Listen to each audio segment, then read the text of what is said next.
Hey everyone, Shawn Clement here, Richmond Hill Golf Learning Center, headquarters for wisdom in golf. And today's start of a series for the advanced player.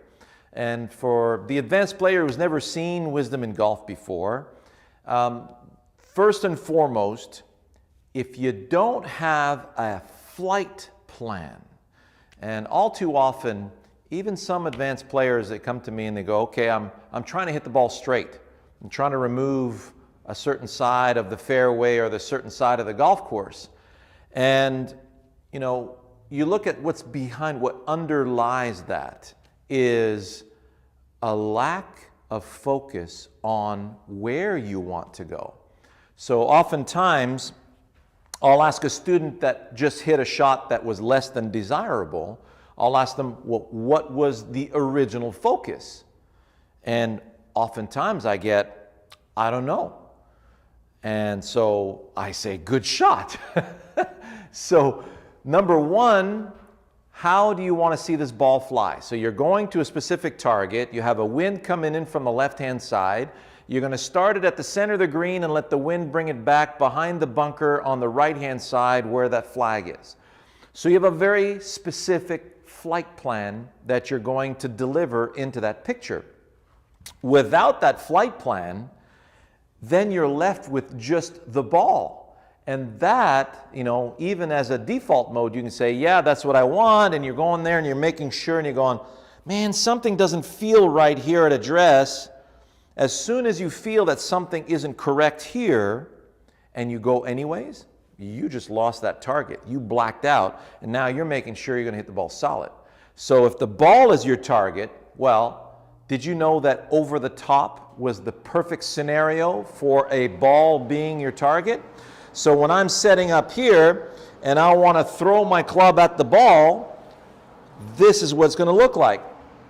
If I'm throwing my club at the target, this is what it's going to look like. So imagine, you know, oftentimes I get, you know, okay players, guys who are, you know, 12 to 15 handicaps, but they say, I excel in all other sports except for golf. Golf, I'm just mediocre. What's the problem? I said, all right, give me a sport that you play. Tennis, perfect.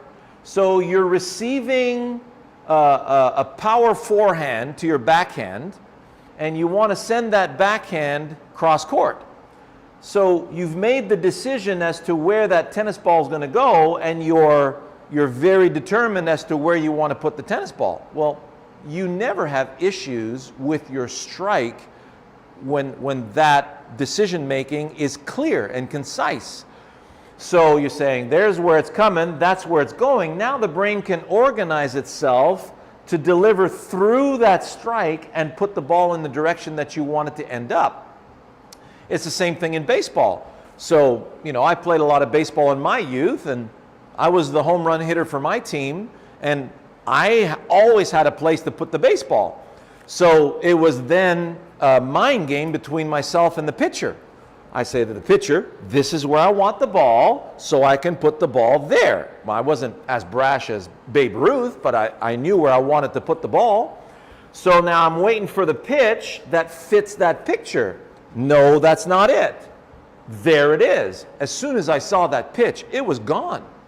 So the baseball pitcher says, hey, I know that guy. He can hit home runs. Let's give him low and outside so he doesn't hit the home run. That would be a seasoned pitcher who knows what to do. Whereas the green guy is going to say, don't give him that pitch. Well, that's like, don't go in the water. So when I hear other coaches say, well, you want to eliminate that side, you want to eliminate your big miss, well, I'm going, well, why? What got you into that miss in the first place? Well, if your focus is on the ball and you release at the ball, when you release at the ball, there's a recipe for a snap hook for a good player. When you release through the ball into the direction you want to start the ball, you're not going to get a pull hook. So examine first and foremost, are you staying with your picture? Are you staying with your target?